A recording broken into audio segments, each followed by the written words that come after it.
First canto I think 9 chapter 13 है, वो already लगा यहाँ पे।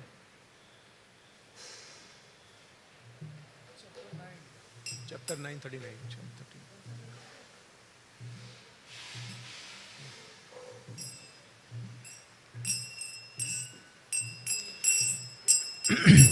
जय राधा माधव कुंज बिहारी,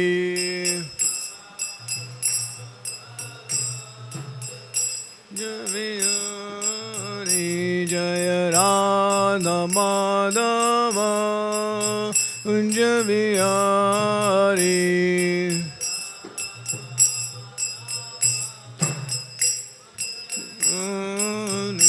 जय गोपी जन वल्लभ गिरवरधारी,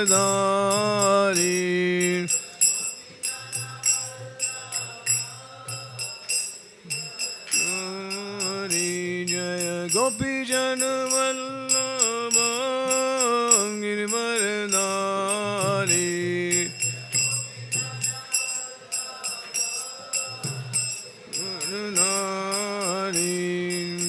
यशोदानंदन व्रज जन रंजन,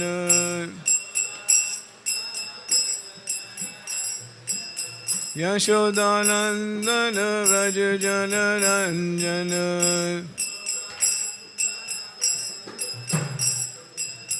यमुना तीरावल जारी, यमुना तीरावल जारी।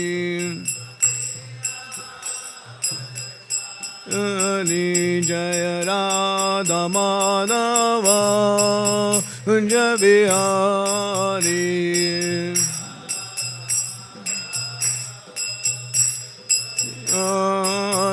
जय राधा माधव कुंज बिहारी।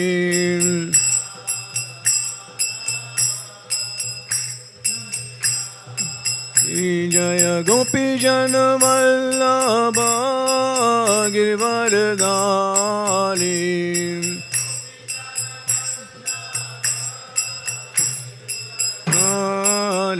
जय राधा माधव कुंज बिहारी।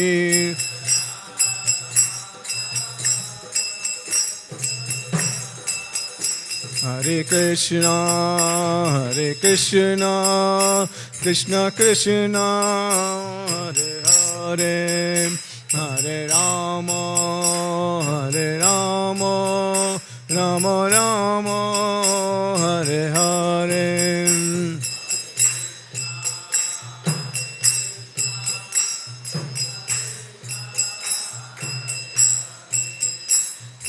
राम हरे राम राम राम हरे हरे, हरे Krishna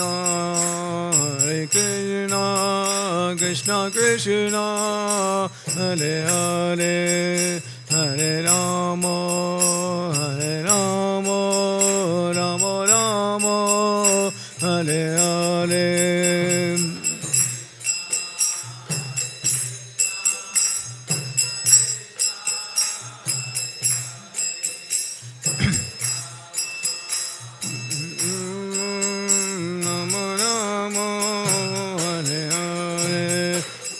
Krishna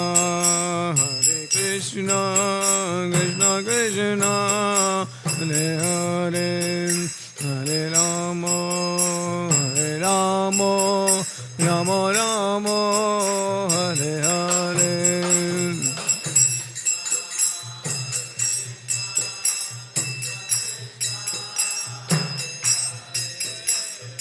Rama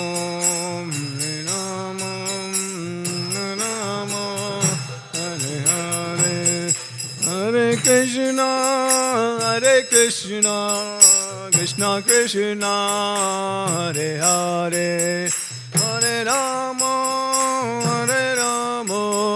Rama Rama Hare Hare।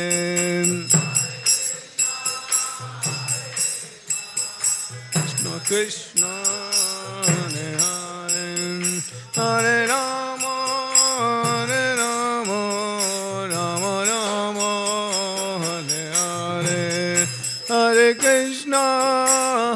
Krishna Krishna Krishna Hare Hare Hare Rama Hare Rama Rama Rama Hare Hare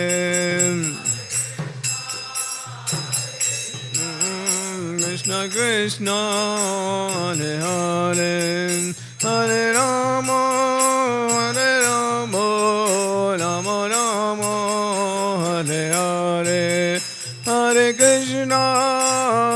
Krishna Krishna Krishna Hare Hare Hare Rama Hare Rama Rama Rama Hare Hare Krishna Krishna Hare Hare Hare Rama Hare Rama Rama Rama Hare Hare Krishna Krishna Krishna Hare Hare Hare Rama Rama Rama Hare Hare Hare Hare Rama Hare Rama Rama Rama Hare Hare Hare Krishna Krishna Krishna Hare Hare Hare Rama Rama Rama Hare Hare Krishna Krishna Hare Hare Hare Rama Rama Rama Hare Hare Hare Krishna Krishna Krishna Hare Hare Hare Rama Rama Rama Hare Hare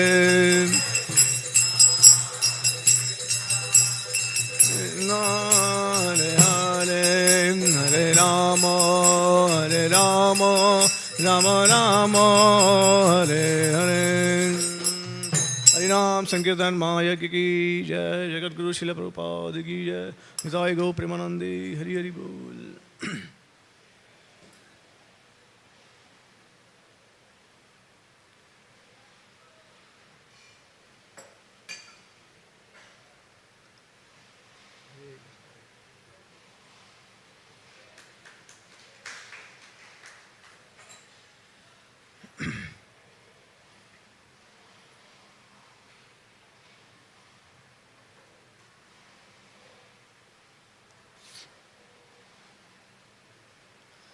ओम नमो भगवते वासुदेवाय ओम नमो भगवते वासुदेवाय ओम नमो भगवते वासुदेवाय नारायणं नमस्कृत्यां नरं चैवं नरोत्तमं देवीं सरस्वतीं व्यासं ततो जायं मुदीरये नष्टप्रायेषु अभद्रेषु नित्यं भागवत सेवाय भगवती उत्तमा श्लोके भक्तिर्भवति नैष्टिकीर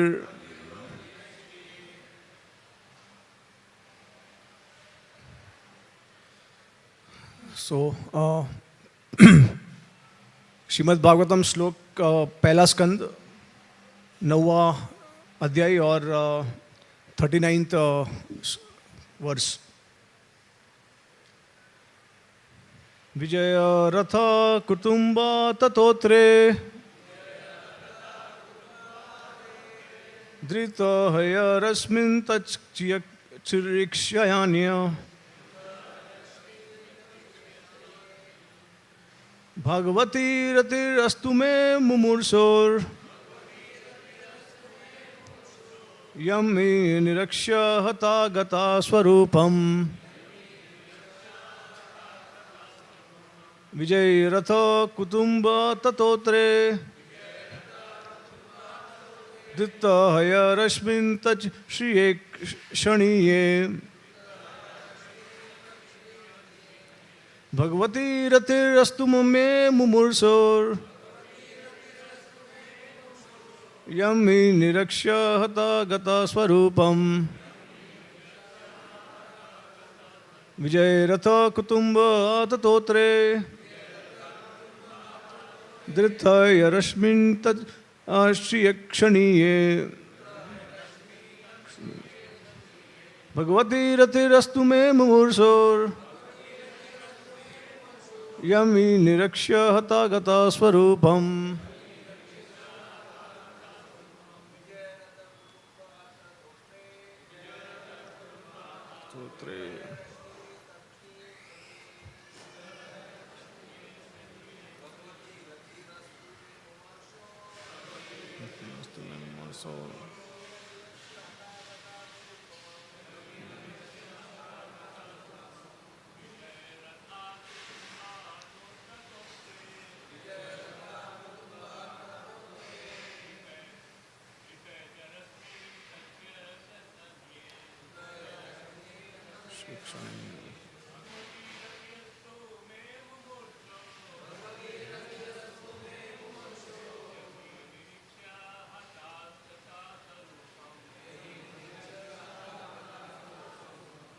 माताजी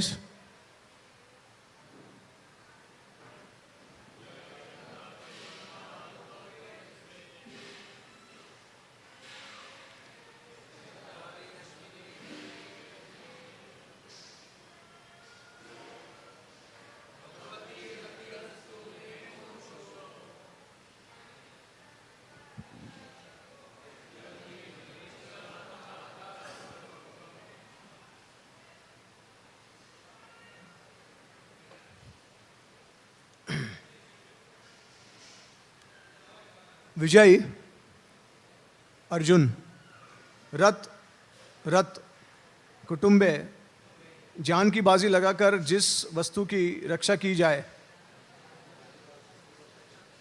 हाथ तोतरे दाहिने हाथ में चाबुक लिए धृत हुई घोड़ों की लगाम थामे ऋषि मणि रस्सिया तत्श्रिय सुंदरता पूर्वक खड़े हुए इक्षणीय देखे जाने के लिए भगवती भगवान में रतिया अस्तु मेरा आकर्षण हो मैं मेरा मुमूर्षो मरणास्त्र यम जिसको यह इस संसार में निरीक्ष्य देखने से हताः मारे गए गताः प्राप्त स्वरूपम मूल रूप को अनुवाद His Divine Grace AC Bhaktivedanta Swami Srila Prabhupada के द्वारा मृत्यु के अवसर पर मेरा चरम आकर्षण भगवान श्री कृष्ण के प्रति हो मैं अपना ध्यान अर्जुन के उस सारथी पर एकाग्र करता हूँ जो अपने दाहिने हाथ में चाबुक लिए थे और बाएं हाथ से लगाम की रस्सी थामे और सभी प्रकार से अर्जुन के रथ की रक्षा करने के प्रति अत्यंत सावधान थे। जिन लोगों ने कुरुक्षेत्र के युद्ध स्थल में उनका दर्शन किया उन सबों ने मृत्यु के बाद अपना मूल स्वरूप प्राप्त कर लिया। तात्पर्य भगवान का शुद्ध भक्त निरंतर अपने हृदय में भगवान की उपस्थिति का दर्शन करता है क्योंकि प्रेममयी सेवा के द्वारा भगवान से वह दिव्य रूप से संबंधित रहता है। ऐसा शुद्ध भक्त भगवान को क्षण भर के लिए भी नहीं भूल सकता। यही समाधि है। योगी अपनी इंद्रियों को अन्य समस्त व्यापारों के हटाकर परमात्मा में एकाग्र हो करने का प्रयास करता है और इस तरह अंत तो गत्वा वह समाधि प्राप्त करता है। लेकिन भक्त को भगवान के साकार रूप के साथ साथ उनके नाम यश लीलाओं आदि का निरंतर स्मरण करते हुए सहज की समाधि प्राप्त कर लेता है। अतः योगी तथा भक्त की एकाग्रता एक ही स्तर पर नहीं होती। योगी की एकाग्रता यांत्रिक होती है जबकि शुद्ध भक्त की एकाग्रता शुद्ध प्रेममय तथा नैसर्गिक स्नेहयुक्त सहज भाव होता है। भीष्मदेव शुद्ध भक्त थे और सेनानायक के रूप में वे निरंतर पार्थसारथी के रूप में भगवान के युद्ध क्षेत्र वाले स्वरूप का स्मरण कर रहे थे। अतएव पार्थसारथी के रूप में भगवान की लीला भी शाश्वत है। भगवान की लीलाएं कंस के कारागार में अपने जन्म काल से लेकर अंत में मौसा लीला तक समस्त ब्रह्मांडों में एक एक करके उसी प्रकार चक्कर लगाती है जिस प्रकार घड़ी की सुइया एक बिंदु से दूसरे बिंदु तक चलती जाती है। और ऐसी लीला में पांडव तथा भीष्म जैसे उनके पार्षद उनके नित्य संगी रहते हैं। इस तरह भीष्मदेव पार्थसारथी के रूप में भगवान के सुंदर स्वरूप को, जिसे अर्जुन भी नहीं देख पाया, कभी नहीं भुला पाए। अर्जुन पार्थसारथी के पीछे थे, जबकि भीष्मदेव भगवान के बिल्कुल सामने। जहाँ तक भगवान के सैनिक वेश का संबंध है, भीष्मदेव ने इसका आस्वादन अर्जुन की अपेक्षा अधिक रुचि से किया। कुरुक्षेत्र की युद्धभूमि के सारे सैनिकों तथा व्यक्तियों ने मृत्यु के बाद भगवान जैसा अपना मूल आध्यात्मिक स्वरूप प्राप्त किया, क्योंकि भगवान की अहेतुकी कृपा से वे सभी उस अवसर पर उनका साक्षात दर्शन कर सके। जलचर से लेकर ब्रह्मा तक विकास चक्र में चक्कर लगाते हुए सभी बद्धजीव माया के रूप में है या उस रूप में है जिसे उन्होंने अपने कर्मों से प्राप्त किया है और जो भौतिक प्रकृति ने उन्हें प्रदान किया है। बद्धजीवों के भौतिक रूप बाहरी वस्त्रों की तरह है और जब बद्धजीव माया के चंगुल से छूट जाता है तब उसे अपना मूल स्वरूप प्राप्त होता है। निर्विशेषवादी भगवान के निराकार ब्रह्म तेज को प्राप्त करने का इच्छुक रहता है, लेकिन भगवान के अंश स्वरूप जीवित स्फुलिंगों के लिए यह रंच मात्र भी हितकर नहीं है। अतएव निर्विशेषवादी पुनः नीचे गिरते हैं और फिर से भौतिक रूप प्राप्त करते हैं जो आत्मा के लिए मिथ्या होते हैं। भगवान को आध्यात्मिक स्वरूप जैसा रूप, चाहे वह दो भुजाओं वाला हो या चतुर्भुजी, भक्तों को आत्मा की मूल प्रकृति के अनुसार वैकुंठ में या गोलोक में प्राप्त होता है। यह स्वरूप जो 100% आध्यात्मिक है, जीव का स्वरूप है और उन सारे व्यक्तियों ने जिन्होंने कुरुक्षेत्र की युद्ध भूमि में दोनों ओर से युद्ध किया, अपना अपना स्वरूप प्राप्त किया, जिसकी पुष्टि भीष्मदेव कर रहे हैं। अतः भगवान श्री कृष्ण केवल पांडव पर ही कृपालु नहीं थे, वे दूसरे पक्षों पर भी दयालु थे, क्योंकि उन सबों को एक ही जैसा फल प्राप्त हुआ। भीष्मदेव भी वही सुविधा चाह रहे थे और यही भगवान से उनकी प्रार्थना थी। यद्यपि भगवान के पार्षद रूप में किसी भी स्थिति में उनका पद सुरक्षित है। निष्कर्ष यह निकला कि जो भी व्यक्ति भगवान का दर्शन करते हुए मरता है, चाहे वह दर्शन भीतर से हो या बाहर से हो, वह अपना स्वरूप प्राप्त करता है। वही जीवन की सर्वोच्च सिद्धि है। ओम ज्ञानतिमिरन्दस्य ज्ञानाञ्जलशलाकाय चक्षुरुन्मीलितं येन तस्मै श्रीगुरुवे नमः। श्रीचैतन्यमनोभीष्टं स्थापितं येन भूतले स्वयं रूपकदा मह्यं ददाति स्वपदान्तिकम्। वन्देऽहं श्रीगुरु श्रीयुतात्पदकमलं श्रीगुरुं वैष्णवां च श्रीरूपं साग्रजातं सगण रघुनाथं विदं तं सजीवं साद्वैतं सावधूतं परिजनं सहितं कृष्णचैतन्यदेवं श्रीराधा कृष्णपादां सगण ललिता श्रीविशाखान्वितांश्च। हे कृष्ण करुणा सिन्धु दीनबन्धु जगत्पते गोपेश गोपिका कान्त राधाकान्त नमोस्तुते। तप्त कंचना गौरंगी राधे वृंदावनेश्वरी विश्वानुसुते देवी प्रणमामि हरिप्रिये।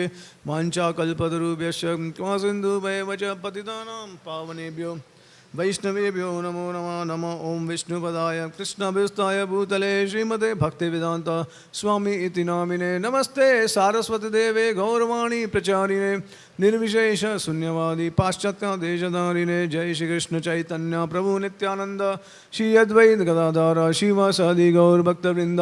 हरे कृष्ण कृष्ण कृष्ण हरे हरे, हरे राम राम राम हरे हरे।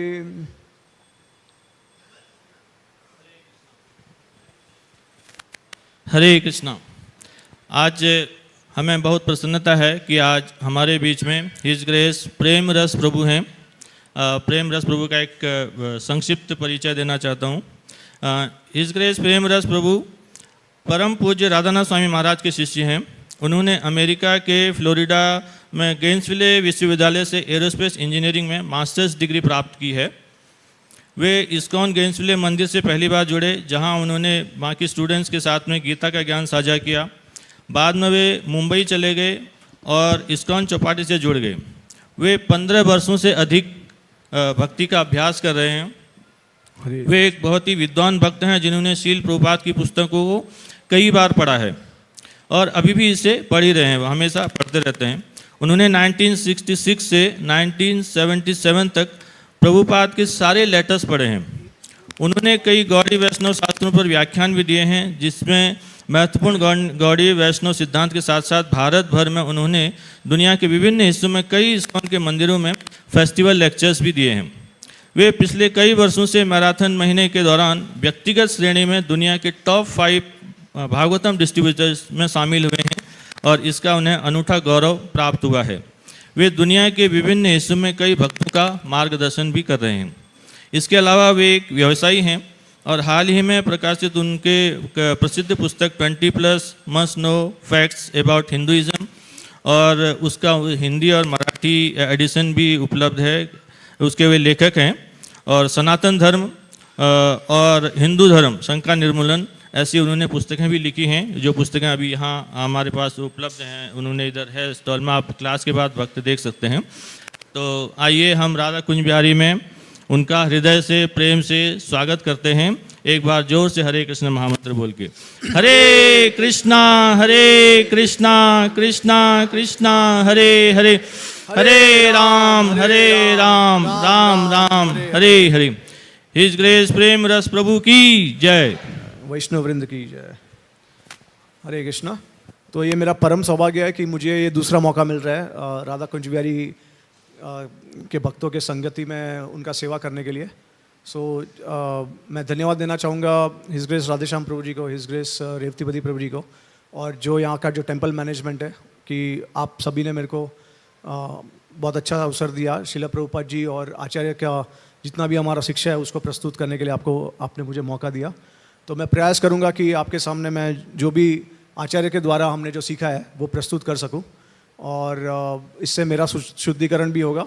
और आप सब को भी धन्यवाद देना चाहूँगा जो अलग अलग जगह से, दूर से, पास से, जिधर से भी आप आए हैं, तो आपका कीमती समय निकाल के आप आए, उसके लिए मैं सबको धन्यवाद देना चाहूँगा।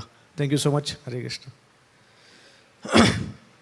हरे कृष्णा। ओके, तो मैंने ये टॉपिक आज चुना है क्योंकि बहुत लोगों को भगवान कृष्ण के स्वरूप के बारे में शंका होती है। जैसे बहुत लोगों को लगता है कि भगवान राम जो थे वो मर्यादा पुरुषोत्तम है, लेकिन कृष्णा जो है उन्होंने बहुत ऐसी लीला की है जो एक तरीके से अधर्मिक है। तो उसको कैसे समझ सकते हैं? ठीक है, तो पहला तो हमको ये समझना है कि भगवान का जो स्वरूप है, या फिर भगवान नहीं कहते हम, लेकिन ये हम कह सकते हैं कि जो परम तत्व है उसका स्वरूप क्या है, असली स्वरूप क्या है। क्या वो ब्रह्मन है, क्या वो परमात्मा है, क्या वो भगवान है। तो ये समझना पहले बहुत ज़रूरी है, क्योंकि अगर आपको भगवान की लीला के बारे में समझना है, भगवान के स्वरूप को जानना है, तो पहले तो भगवान कौन है वो भी समझना बहुत ज़रूरी है। तो इसके लिए भागवत श्रीमद् भागवतम में वर्णन किया है कि भगवान वेदंती तत्व विदस तत्वम यद ज्ञानम अद्वयम ब्रह्मेति परमात्मेति भगवान इति शब्दते। तो जो परम तत्व है वो 3 स्वरूप में है, एक ब्रह्मन के रूप में, एक परमात्मा के रूप में और भगवान के रूप में।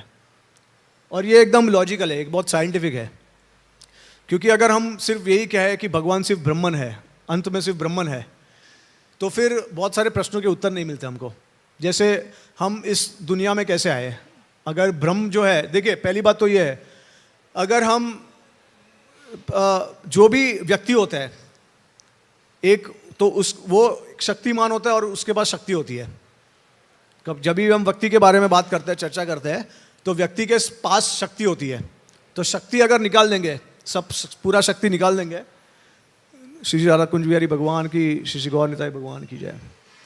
तो अगर शक्ति निकाल दें हम, तो फिर जो भगवान जो है वो ब्रह्म हो जाएंगे, क्योंकि शक्ति के द्वारा ही हमको भगवान का स्वरूप, उनकी जो व्यक्तित्व, जो उनका जो व्यक्तित्व है वो हमको प्रदर्शन होता है। तो अगर शक्ति नहीं है तो कोई सवाल ही नहीं है कि कुछ लीला हो या फिर भगवान आदान प्रदान करें। ठीक है, तो ब्रह्म जो होता है वो किस तरह प्रकार होता है? जैसे हवा है, हवा तो हवा ना दिखती है ना, लाइक हम महसूस कर सकते हैं, लेकिन हवा दिखती नहीं है, ना कोई आदान प्रदान होता है हवा के साथ। तो ब्रह्मन जो है वो एक तरीके से बिना शक्ति का है और उसको हम, उसके साथ आदान प्रदान नहीं हो सकता।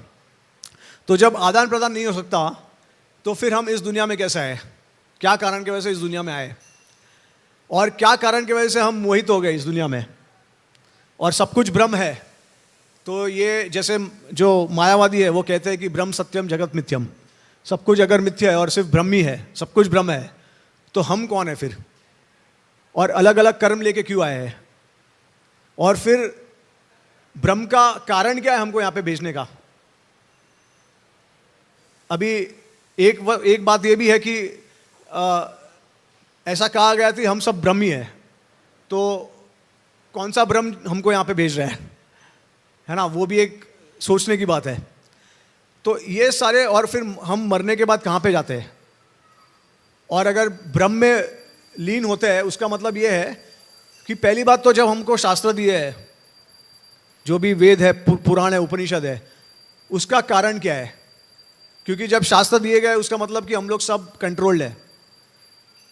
हमारे पास, हालांकि हमारे पास इच्छा है, हम स्वतंत्र है, लेकिन पूरी तरीके से स्वतंत्र नहीं है, हम कंट्रोल्ड है, क्योंकि जन्म मृत्यु जरावादी के चक्कर में फंसे हुए हैं। तो कोई ये नहीं कह सकता है कि मैं जन्म मृत्यु जरावादी के चक्कर से परा हूं। तो उसका मतलब है कि बाहर का कोई जो कुछ तो बाहर से जो हमको वश में कर रहा है। तो अगर हमको वश में कोई कर रहा है, उसका मतलब है कि कुछ कारण के वजह से वश में कर रहा है। और जब कारण आता है तो इच्छा आती है, जब इच्छा आती है तो व्यक्ति होता है, क्योंकि व्यक्ति के बिना इच्छा नहीं होती है। तो ब्रह्म कैसे इच्छा कर सकता है हमको इस दुनिया में भेजने के लिए? ठीक है, तो ऐसा संभव ही नहीं है कि हम भगवान बन सकते हैं, हम भगवान है या हम ब्रह्म है। आप समझ गए? बहुत इजी है समझना, इसमें इतना ज़्यादा एनालिसिस करने की ज़रूरत नहीं है। आपको सिर्फ सोचना है कि हम कहाँ से आए, हम कहाँ पे जाने वाले हैं मरने के बाद, और किस तरीके से संसार का निर्माण हुआ है, क्योंकि सब कुछ ब्रह्म है। तो अभी अलग अलग थियरी है, प्रतिबिंबवाद, परिच्छेदवाद, उसमें हम चर्चा नहीं करेंगे, लेकिन ये इतना लॉजिक काफ़ी है हमारे लिए। ठीक है, तो शिला प्रभुपाद जी जो हमेशा उदाहरण देते हैं सूर्य की किरण, और कभी कभी वो ऐसा भी कहते हैं कि एक बार ट्रेन प्लेटफॉर्म पे आती है, तो ट्रेन जब आती है तो सबसे पहले तो हमको रोशनी दिखती है ट्रेन की, बराबर। उसके बाद जब ट्रेन और पास में आती है तो आपको फिर सामने का जो उसका शेप है वो दिखता है, रेक्टेंगुलर शेप दिखेगा ट्रेन का। और जब स्टेशन पे आके रुक जाती है, फिर आप जब अंदर जाते हो कंपार्टमेंट के अंदर, तो आपको पता चलता है कि ट्रेन में बहुत सारा डिवीजन है, बहुत सारी चीज़ें हैं उसके अंदर। तो ये एक उदाहरण शिला प्रभुपाद जी देते हैं। दूसरा उदाहरण प्रभुपाद जी सूर्य और सूर्य की किरण के सम्मान देते हैं। तो भगवत गीता में कृष्ण क्या कहते हैं? ममाई वंश जीवलोके जीवभूता सनातना। सनातन रूप से हम सब भगवान के अंश है। अंश का मतलब ये है कि जिस प्रकार सूर्य और सूर्य की किरण है, तो किरण जो होती है वो बहुत तुच्छ होती है सूर्य के सम्मान में। हालांकि उसका जो क्वालिटी होता है, जैसे सूर्य प्रकाश देता है, किरण भी प्रकाश देती है, लेकिन क्वांटिटी के हिसाब से बहुत कम है। ठीक है, तो जिस प्रकार से हमारे घर में इलेक्ट्रिसिटी आता है, तो इलेक्ट्रिसिटी घर पे है लेकिन बहुत बड़ा पावर हाउस है, तो वो पावर हाउस से इलेक्ट्रिसिटी आता है, तो लोकल आपको थोड़ा सा प्रकाश मिलेगा, लेकिन जो पावर हाउस में उसमें से बहुत ज़्यादा अनगिनत प्रकाश आता है। तो इसी प्रकार से भगवान, और फिर सूर्य जो है वो परमात्मा के समान है क्योंकि उसका एक आकार है, और लेकिन फिर सूर्य को कंट्रोल करने वाले सूर्य देव है, उसमें विराजमान करने वाले सूर्य देव है, तो वो पर्सनालिटी है। तो ब्रह्मन जो है वो सूर्य की किरण, जो सूर्य है वो परमात्मा की तरह, और जो सूर्य का जो देव है सूर्य देव वो है भगवान की तरह व्यक्तिगत। ठीक है, तो एक बार एक समय पे शिला प्रभुपाद जी के जब शिष्य थे, तो गुरुदास प्रभु करके उनके बहुत प्रिय शिष्य थे, तो वो एक बार हॉस्पिटल में थे, उनको कुछ तो बीमारी हुई थी, तो वो एक बार हॉस्पिटल में मायावादी के साथ चर्चा कर रहे थे। तो मायावादी कह रहे थे नहीं सब कुछ एक है, बहुत ठंड का समय था, किधर तो उत्तर के वहाँ पे कोई तो हॉस्पिटल था, बहुत ठंड होती है वहाँ पे। तो गुरुदास प्रभु जो थे वो बिस्तर पे लेटे हुए थे और उनके साथ उनका ब्लैंकेट था साथ में, सॉरी उनके पास ब्लैंकेट नहीं था, जो मायावाद जिसके साथ चर्चा कर रहे थे उनके पास ब्लैंकेट था, गुरुदास प्रभु के पास नहीं था। तो बहुत ठंड पड़ रही थी, तो उन लोग ये बता रहे थे मायावादी कि सब कुछ एक ही है, ऐसा नहीं संभव है कि अलग अलग है, जीव अलग है भगवान अलग है, ऐसा नहीं है, सब कुछ एक ही है। तो फिर गुरुदास प्रभु ने कहा कि अगर सब कुछ एक है, तो उन्होंने क्या किया, ज़बरदस्ती उनका जो ब्लैंकेट है वो ले लिया और उसमें से एक थ्रेड निकाल के उनको दे दिया। फिर उन्होंने कहा कि ठीक है एक काम कीजिए, सब कुछ एक है ना, तो ये थ्रेड और ये ब्लैंकेट भी एक है, तो मैं ब्लैंकेट लेता हूँ, आप थ्रेड ले लीजिए, आप अपने आप को ठंड से बचाइए, मैं अपने आप को ठंड को बचाऊंगा। तो फिर बोले नहीं नहीं नहीं नहीं नहीं नहीं ये ऐसा नहीं हो सकता। फिर वो मानने लगे कि नहीं सब कुछ एक नहीं है करके। तो ये भी भौतिक जगत में बहुत सारे उदाहरण है जिसमें हम समझ सकते हैं कि सब कुछ एक नहीं है। जैसे हमें चैतन्य महाप्रभु निमाई जो है वो कभी कभी मटके के ऊपर, जो मटका जो होता है जो यूज्ड होता है भगवान को भोग लगने के लिए जो रखते हैं उसको फेंक देते हैं, तो गंदगी में जाके निमाई कभी कभी बैठते थे और कहते थे कि सब कुछ पृथ्वी है, सब अल्टीमेटली सब कुछ पृथ्वी में समा जाएगा, तो सब कुछ एक ही है, मतलब भगवान लीला कर रहे थे। तो फिर सच्ची माता आई और उन्होंने उनको कहा कि सब कुछ एक नहीं है। जैसे भगवान को हम अच्छा साफ सुथरा बर्तन करने के लिए देते हैं इस्तेमाल, उसके बाद अगर जो मटका होता है तो मटके में हम पानी डाल के उसका उपयोग कर सकते हैं, लेकिन अगर हम कहें कि हम मिट्टी के अंदर पानी डालेंगे तो पानी जो है वो निकल जाएगा, रहेगा ही नहीं मिट्टी में, है ना। तो मिट्टी और मटका एक ही से, मटका जो है मिट्टी से बना हुआ है, लेकिन मटका जब आकार लेता है तो उसका एक उपयोग रहता है। तो वो इस तरीके से समझा रही थी कि तुम जो कह रहे हो वो सही नहीं है। तो फिर निमाई बहुत खुश हुए। तो इस तरीके से हम समझ सकते हैं कि भगवान का एक स्वरूप है, ठीक है। अब भगवान सच्चिदानंद विग्रह है, ईश्वर परम कृष्ण सच्चिदानंद विग्रह अनादिर आदिर गोविंद सर्व कारण कारणम। तो भगवान जो है उनका एक सच्चिदानंद स्वरूप है। उसका क्या मतलब है? उसका मतलब ये है कि जिस प्रकार से आपके पास भौतिक शरीर है और आपके पास एक सूक्ष्म शरीर है और उसके अंदर सबसे अंदर जो है आत्मा है, अलग अलग है सब। जैसे मरने के बाद हमारा कर्म कौन लेके जाता है? तो सूक्ष्म शरीर लेके जाता है, और सूक्ष्म शरीर जो है वो आत्मा के साथ दूसरा शरीर, दूसरा भौतिक शरीर ले लेती है, ठीक है। तो ये तीनों चीज़ अलग है, और हम जब मुक्ति प्राप्त कर लेते हैं या भगवान के धाम में चले जाते हैं तो सूक्ष्म शरीर जो है वो भी विनाश, उसका भी विनाश हो जाता है, और हमको अपने असली स्वरूप हमको प्रदान करते हैं भगवान, आत्मा का जो असली स्वरूप है। तो अभी हम देख सकते हैं कि जो आत्मा है और शरीर है वो अलग अलग है, लेकिन भगवान का जो आत्मा और शरीर है वो एक ही है। तो ये आप समझ सकते हैं, ठीक है। इसको बोलते हैं सच्चिदानंद विग्रह, क्योंकि आत्मा जो क्या है सनातन है, वो सबको पता है। आत्मा को कोई छू नहीं सकता, आत्मा को कोई बिगाड़ नहीं सकता, कुछ हानि नहीं पहुंचा सकता, कुछ नहीं कर सकते। तो भगवान का जो स्वरूप है वो सच्चिद आनंद है, इटर्निटी नॉलेज एंड ब्लिस, मतलब सनातन रूप से आनंद ही है भगवान में, ठीक है। और भगवान एक पुरुष है, एक व्यक्ति है, जिसके बारे में हमने चर्चा की है। तो देखिए हमारे उपनिषद, हमारे पुराण जो है वो अलग अलग वस्तु कहते हैं, कभी कभी वो कहते हैं कि सब कुछ एक है, कभी कभी कहते हैं कि भेद है। तो हमको व्यासदेव ने वेदांत सूत्र में एक जगह पे कहा है कि जब हमारे शास्त्र जो है वो अलग अलग टिप्पणी देते हैं अलग अलग जगह पे, तो हमको उसको रिकनसाइल करना चाहिए, रिजेक्ट नहीं करना चाहिए। एक आदेश है और दूसरा आदेश अगर दोनों विपरीत है तो दोनों आदेशों को इस तरीके से करना चाहिए कि दोनों का समावेश हो जाए। तो उदाहरण के तौर पे अगर एक जगह पे शास्त्र कहते हैं कि सब कुछ ब्रह्म है, एक जगह पे कहते हैं कि परमात्मा है, एक जगह पे कहते हैं कि भगवान है, तो हम उसको समावेश कैसे कर सकते हैं? कह के कि सब कुछ एक साथ मौजूद है। इसके लिए श्रीमद् भागवतम का जो श्लोक है वो पूरी तरीके से संपूर्ण है। ब्रह्मेति परमात्मेति भगवान इति सभ्यते। अगर हम कहें कि भगवान में कुछ कमी है तो भगवान कैसे हो सकते हैं? जब हम अपना शरीर, हमारे पास शरीर है, हम बात कर सकते हैं, हम आदान प्रदान कर सकते हैं लोगों के साथ, तो भगवान क्यों नहीं कर सकते? तो ये भी हमको सोचना चाहिए इस तरीके से।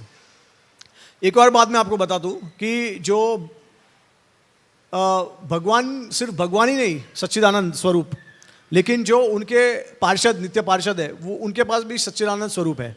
तो ऐसा कहा गया है, हमारे आचार्य ने बताया है कि जीव गोस्वामी बताते हैं गोपाल चंपू में, या फिर आई थिंक संदर्भ में, कि जो व्रजवासी होते हैं जब भगवान के साथ आते हैं इस भौतिक जगत में, तो उनकी इंद्रिया जो है वो उनके वश में होती है।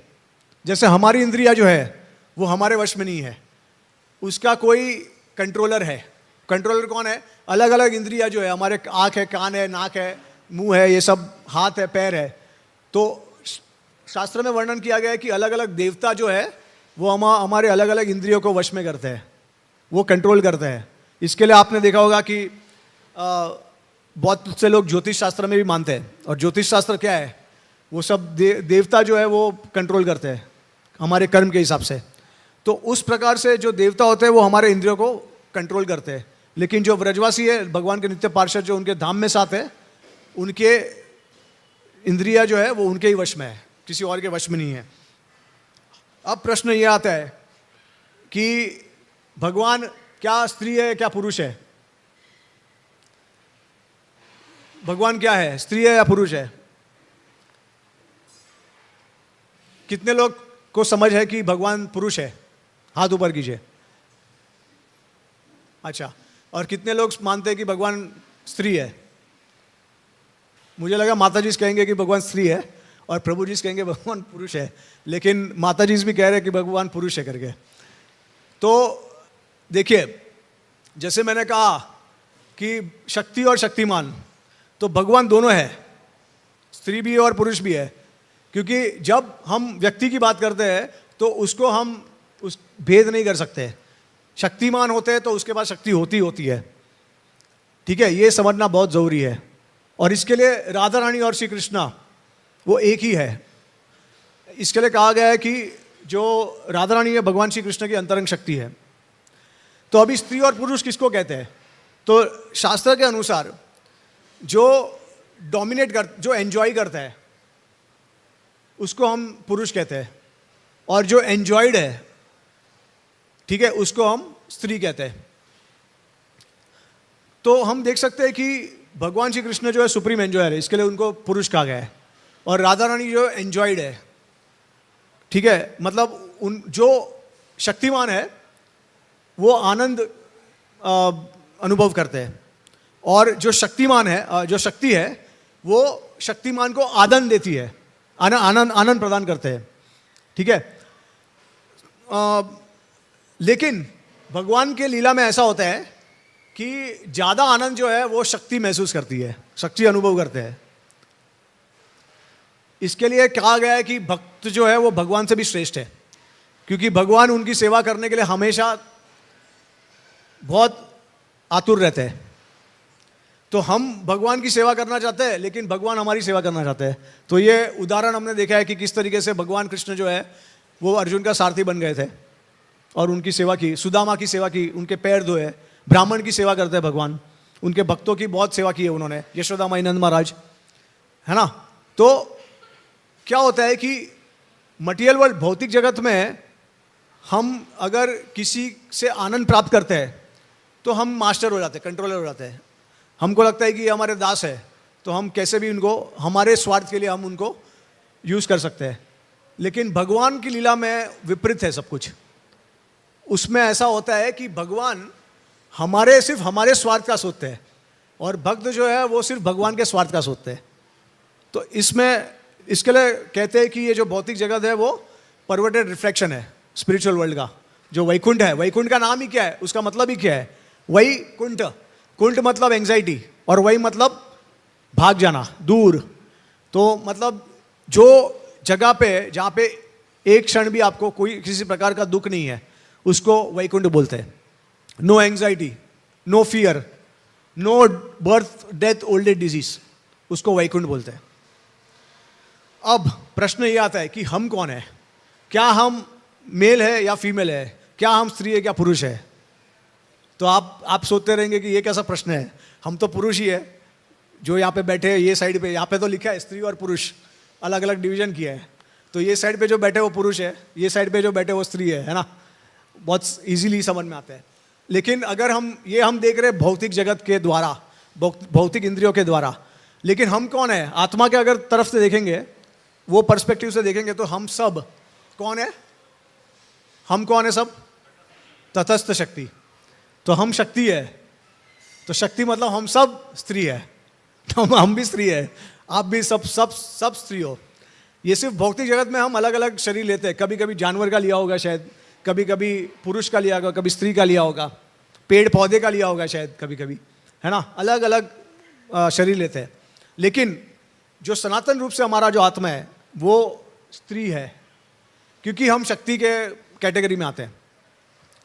ठीक है, भगवान की 3 शक्तियाँ हैं, अंतरंग शक्ति, बहिरंग शक्ति और तटस्थ शक्ति।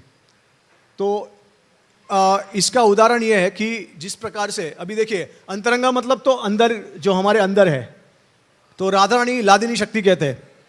तो भगवान की शक्ति उनके अंदर है। ठीक है, हर मनुष्य के पास उनकी शक्ति होती है, वो उनके पास होती है, वो विभिन्न नहीं है, वो एक ही है। बहिरंग शक्ति जो है वो इस ब्रह्मांड, आप जो जिसका दर्शन कर रहे हो अभी, और इस भौतिक जगत में हो, जो ब्रह्मांड है उसको बहिरंग शक्ति बोलते हैं भगवान का। तो वो जड़ है। जड़ मतलब क्या? उसमें कोई चेतना नहीं है। ठीक है, तो उसको बहिरंग शक्ति बोलते हैं। और तटस्थ शक्ति, अब तटस्थ शक्ति क्या है? बीच का। तो कभी कभी आप देखेंगे कि आप दरिया में जाओगे, तो दरिया में थोड़ा सा ऐसा पोर्शन है लैंड का जहाँ पे पानी आता है और पानी वापस चले जाता है। आपने अनुभव किया होगा, जब भी दरिया का वेव्स आता है तो पानी जो होता है वो थोड़ा सा आगे आता है लैंड पे और फिर वापस अंदर चले जाता है। तो उस पोर्शन को तटस्थ बोलते हैं, मतलब बीच का। तो आपके स्वतंत्र के हिसाब से आप भगवान के पास जा सकते हो, या फिर आप इस भौतिक जगत में भ्रमण कर सकते हो। ये आपके ऊपर निर्भर करता है। ठीक है, अब ये आपको थोड़ा बहुत मैंने आइडिया दे दिया है। अब मैं ये इस श्लोक के ऊपर आऊँगा। तो देखिए, इस श्लोक में क्या कहा है कि भीष्म पितामह भगवान का गुणगान कर रहे हैं अपने मृत्यु के समय पे, और वो कहते हैं कि जिन्होंने भगवान के दर्शन किए कुरुक्षेत्र के समय पे, जिन जिन शत्रु ने भगवान के खिलाफ जो खड़े थे, कौरव के साथ थे, सबने जिनने भगवान के दर्शन किए, सबको मुक्ति मिल गई, मोक्ष प्राप्त हो गया। सिर्फ भगवान के दृश्य मात्र से भगवान ने सबको मोक्ष दे दिया। तो अभी आप ये सोच सकते हैं कि अगर भगवान सबको मोक्ष दे सकते हैं तो भगवान को कोई हानि पहुंचा ही नहीं सकता। असंभव है कि भगवान को कोई हानि पहुंचा सकता है। उसका मतलब ये है कि किसको मोक्ष देना, किसको नहीं देना, ये सब भगवान के हाथ में है। उसका मतलब है भगवान का सच्चिदानंद स्वरूप है, उनको कोई कर्म लागू नहीं होता। हालांकि वो कर्म जो जितने भी कर्म लागू होते हैं इस दुनिया में, वो सभी उनके वश में है। तो अभी हमारे आचार्य एक बहुत इंटरेस्टिंग चीज़ बताते हैं। वो कहते हैं कि भगवान श्री कृष्ण एक ऐसे भगवान का रूप है, भगवान का स्वरूप है, जो असुर को मोक्ष दे सकते हैं। बाकी कोई भगवान का जो स्वरूप है वो असुर को मोक्ष नहीं दे सकते। आपने कभी सुना है भगवान शिव ने किसी असुर का वध किया और उनको मोक्ष मिला? या फिर भगवान राम ने किसी को मारा, कोई असुर को, मैं भक्त की बात नहीं कर रहा हूँ। वैसे तो भगवान शिव को मुक्तिनाथ भी कहते हैं, है ना, मुक्ति प्रदान करने वाले मुक्तिनाथ। लेकिन भक्तों को, क्या आपने ऐसा कभी सुना है कि असुर का वध किया और उनको मोक्ष मिला? चलिए अभी देखते हैं हम राम भगवान नरसिंह भगवान के उदाहरण से। तो जब नरसिंह भगवान ने हिरण्यकशिपु और हिरण्याक्ष वध किया, क्या उनको मोक्ष मिला? कितने लोगों को वो लगता है मोक्ष मिला? हाथ ऊपर कीजिए। अच्छा, बहुत कम लोग। और कितने लोगों को लगा नहीं मिला मोक्ष? हाथ ऊपर कीजिए। अच्छा, किसी को पता ही नहीं है। अच्छा, इतना तो पता है ना कि हिरण्याक्ष और हिरण्यकशिपु जो है वो अगले जन्म में कौन बन के आए थे? राम। ये कलयुग का प्रभाव है, भगवान को भी वो लोग असुर बना देते हैं, ऐसा है। रावण और कुंभकर्ण, ठीक है, सबको पता है। तो मोक्ष कहां से मिल गया? मोक्ष कैसे मिला? नहीं मिला ना, वापस जन्म लेना पड़ा उनको इस दुनिया में। अब जब भगवान राम ने रावण और कुंभकर्ण का वध किया, तब उनको मोक्ष मिला। शिशुपाल और दंतवक्र के रूप में है ना। ये हिस्ट्री है, ये फैक्ट है। ऐसा नहीं है कि मैं अपने आप बना के, मतलब क्योंकि हम कृष्ण के भक्त हैं, हम इस्कॉन वाले हैं, तो भगवान कृष्ण ही श्रेष्ठ है हमारे लिए, बस प्राणधन है और बस आके पट्टी बांध ली और वही है हमारे लिए। ये शास्त्र में से पूरा फैक्ट है और ये हिस्टोरिकल फैक्ट है। मैं आपको जो बता रहा हूँ वो हिस्ट्री है ना। उसके बाद कौन से स्वरूप में आए थे? शिशुपाल दंतवक्र में। अब कृष्ण ने जब उनका वध किया, तब क्या उनको मोक्ष मिला? अरे जगाई मदाई तो दूर की बात है प्रभु, चैतन्य महाप्रभु अलग है। जगाई मदाई, अगर आप बोलेंगे कि जगाई मदाई भी के रूप में आए थे, तो वैसे तो फिर सभी उनके पार्षद भगवान के आए, तो किसी को मोक्ष नहीं मिला फिर। तो गौर लीला अलग है। गौर लीला में भगवान के पार्षद आते हैं उनके संग में, उनकी लीला को पार्टिसिपेट करने के लिए। लेकिन मोक्ष ऑलरेडी सब नित्य सिद्ध परिकर आते हैं भगवान गौरांग महाप्रभु की लीला में। तो मोक्ष मिल गया, ठीक है, कृष्ण ने वध किया और सब उन दोनों को मोक्ष मिल गया, ठीक है। और मोक्ष भी अलग अलग प्रकार का होता है। तो एक तरीके का मोक्ष ये है कि आपको भगवान सयुज मुक्ति देते हैं, और दूसरे प्रकार का मोक्ष ये होता है कि भगवान आपको अपने वैकुंठ धाम में आपको अपना स्वागत करते हैं। वैकुंठ धाम में आपको वैकुंठ धाम का गति दे देते हैं। तो किनको सयुज मुक्ति मिलती है और किनको वैकुंठ में जाने मिलता है, किनको गोलोक में जाने मिलता है? तो देखिए, पहली बात तो है कि जो आसुरिक है, जिनकी वृत्ति आसुरिक है, उनको ऐसा लगता है कि भगवान और हम एक ही है, या फिर भगवान का कोई रूप नहीं है, तो वो भगवान को मारने का प्रयत्न करते हैं। उनका जो इंटेंशन होता है वो भगवान को मारने का, हानि पहुंचाने का होता है। तो वो समझते हैं कि हम भगवान ही है, इसके लिए उनको भगवान सयुज मुक्ति प्रदान करते हैं। ये यथा माम प्रपदन्ते तम स्थैव भजाम्यहम् माम वर्तमानुवर्तन्ते मनुष्य पार्थ सर्वश। तो जो असुर है, उनकी इच्छा के अनुसार भगवान उनको डेस्टिनेशन देते हैं, तो उनको ब्रह्मन की प्राप्ति होती है। तो सयुज मुक्ति का मतलब क्या? कि हम ब्रह्म है, हम भगवान के सम्मान है, ठीक है, सयुज मुक्ति। अब वैकुंठ किसको प्राप्ति होती है? तो जो असुर, तो शिला प्रभुपाद जी एक तात्पर्य में बताते हैं कि अलग अलग तरीके के असुर होते हैं। कोई असुर जो होते हैं वो भगवान को जब देखते हैं तो उनका हृदय परिवर्तन होता है। वो भगवान का स्वरूप देख के उनका गुणगान करते हैं, उनको बहुत आकर्षण हो जाता है भगवान के स्वरूप से, तो उनका हृदय परिवर्तन होता है। तो जब हृदय परिवर्तन होता है तो भगवान उनको वैकुंठ की प्राप्ति कराते हैं। लेकिन जो असुर, जिनका हृदय परिवर्तन नहीं होता भगवान को देखने के बाद भी, ठीक है, हालांकि उनको पता है कि ये भगवान है, लेकिन फिर भी शत्रुता है, जो इच्छा है वो भगवान के सम्मान, भगवान को पराजित करने की है, भगवान को मारने की है, तो उस असुर को भगवान सयुज मुक्ति प्रदान करते हैं, ठीक है। और वैकुंठ किसको प्रदान करते हैं? जो असुर का हृदय परिवर्तन होता है। तो ये सिर्फ भगवान श्री कृष्ण ही कर सकते हैं, ठीक है। एक और चीज यहां पे मैं आपको बताना चाहूंगा कि जब गीता में भगवान ने अर्जुन को अपना यूनिवर्सल विराट रूप दिखाया, तो भगवान ने कहा कि आपको दिव्य चक्षु की जरूरत पड़ेगी देखने के लिए, आप इस भौतिक इंद्रियों से देख नहीं सकते। लेकिन श्रीला जीव गोस्वामी हमारे आचार्य जो है वो बताते हैं कृष्ण संदर्भ में कि एक्चुअली में जो भक्त होते हैं वो भगवान का जो 2 हाथ का जो स्वरूप है, देखिए भगवान श्री कृष्ण का जो है अलग अलग स्वरूप है, एक 2 हाथ का है, एक 4 हाथ का है, और फिर ये विराट रूप है। तो विराट रूप जो है वो टेम्पररी है और मटेरियल है, भौतिक है और क्षणिक है, मतलब अनलिमिटेड है, लेकिन आप इमेजिन कर सकते हो उसको, जितना आपको इमेजिन करना है उतना आप विराट रूप को देख सकते हो। तो वो एक तरीके से टेम्पररी होता है और मटेरियल होता है। लेकिन जो भगवान का स्पिरिचुअल फॉर्म है, सच्चिदानंद विग्रह स्वरूप, वो भगवान का 2 हाथ का है और 4 हाथ का है। तो जीव गोस्वामी बोलते हैं कि भगवान को स्वयं देखने के लिए क्या मार्ग है, क्योंकि बहुत सारे असुर ने भी भगवान के दर्शन किए, लेकिन क्या वो भगवान को देख पाए? दुर्योधन, शकुनी, धृतराष्ट्र तो शायद नहीं देख सकते थे, लेकिन बहुत सारे असुर थे जिन्होंने भगवान का साक्षात दर्शन किया है। तो किसका क्या हुआ?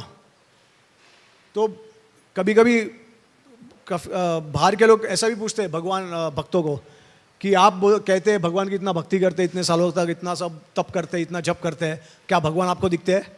और नहीं दिखते तो फिर आप कैसे कर सकते हो, क्यों करते हो? लेकिन सवाल ये है कि असुर भी देखते हैं भगवान को। जो अगर आप हिस्ट्री में जाओगे तो आप देखेंगे कि बहुत सारे असुर ने भी भगवान के दर्शन साक्षात किए। हिरण्यकशिपु ने नरसिंह देव भगवान का, हिरण्याक्ष ने वारादेव का, लेकिन उनकी इच्छा क्या थी? भगवान को हराने की, भगवान से लड़ने की। तो जीव गोस्वामी कहते हैं इसके लिए उनको कभी भगवान का दर्शन नहीं प्राप्त हुआ, वो भगवान की परछाई को देख रहे थे। तो ये समझना भी बहुत जरूरी है, भगवान अपने आप को ढक लेते हैं। तो जब अर्जुन ने, भगवान कृष्ण ने उनको बहुत दिव्य चक्षु दिए उनका विराट रूप देखने के लिए, तो भगवान सिर्फ दिखावा कर रहे थे। हालांकि आप देखेंगे कि विराट रूप देखने के बाद में अर्जुन, भगवान वो थोड़े से डर जाते हैं। उसके बाद वो भगवान से प्रार्थना करते हैं कि आप अपने चतुर्भुज का दर्शन कराइए हमें। तो भगवान अपना 4 हाथ वाला चतुर्भुज फॉर्म जो है वो उनके दर्शन कराते हैं।